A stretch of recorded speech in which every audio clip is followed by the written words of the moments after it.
میرے پاس احتلام کے کئی مریض آتے ہیں جو جگہ جگہ سے علاج کروا کروا کر تھک جاتے ہیں، اور وقت گزرنے کے ساتھ ساتھ ان کو کمزوری اتنی ہو جاتی ہے کہ وہ مردانہ طور پر اتنے کمزور ہو چکے ہوتے ہیں کہ وہ شادی کے بھی قابل نہیں ہوتے۔ یہ مسئلہ عموماً بچوں کو ہوتا ہے جو جوانی کی طرف جا رہے ہوتے ہیں، یا ابتدائی جوانی میں، یا جو ہے 20 سال کی عمر میں، 25 سال کی، ان لوگوں کو احتلام کا مسئلہ بہت زیادہ ہوتا ہے۔ دراصل ہوتا یہ ہے، جو علاج میں غلطی کرتے ہیں حکماء حضرات، وہ یہ نہیں دیکھتے کہ ان کا مزاج کیا ہے، ان کو کس وجہ سے، گرمی کی وجہ سے احتلام ہو رہا ہے، یا اس کی مثانے کی کمزوری کی وجہ سے ہو رہا ہے، یا کسی اور وجہ سے ہوتا ہے۔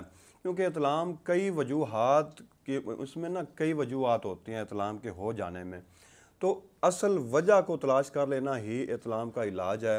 میں آج آپ کو ایک سادہ سا نسخہ بتاؤں گا جس کو کوئی بھی، اگر آپ کو وجہ ہے، چاہے وہ گرمی کی وجہ سے ہے، مثانے کی کمزوری کی وجہ سے ہے، یا آپ کو دماغ کی کمزوری کی وجہ سے ہے، یا کچھ بھی ہے مسئلہ، تو اس کے استعمال سے آپ کا احتلام کا مسئلہ دور ہو جائے۔ احتلام اگر آپ کو کچھ عرصہ رہے تو وقت گزرنے کے ساتھ ساتھ آپ کا مثانہ بھی کمزور ہو جاتا ہے، آپ مردانہ طور پر بھی بالکل صفر ہو جاتے ہیں، آپ کے اندر منی کا جو خزانہ ہے وہ بھی بالکل ختم ہو جاتا ہے، اور آپ شادی کے قابل نہیں رہتے۔ اگر آپ کو اس مرض کا مسئلہ ہے تو آپ اپنا فوری طور پر علاج کروائیں، اپنے آپ پر توجہ دیں۔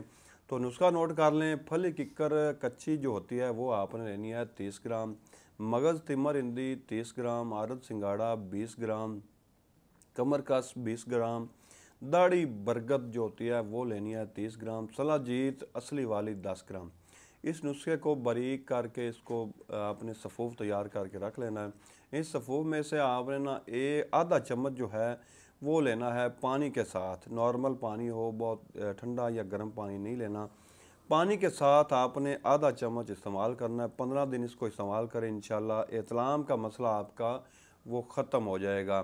اس کے ساتھ آپ نے جو پرہیز کرنا ہے وہ کھٹی اشیاء سے پرہیز کرنا ہے، جو تیز تلی ہوئی چیزیں ہیں ان سے آپ نے پرہیز کرنا ہے۔ یہ تھا احتلام کا نسخہ، اس کو استعمال کیجئے۔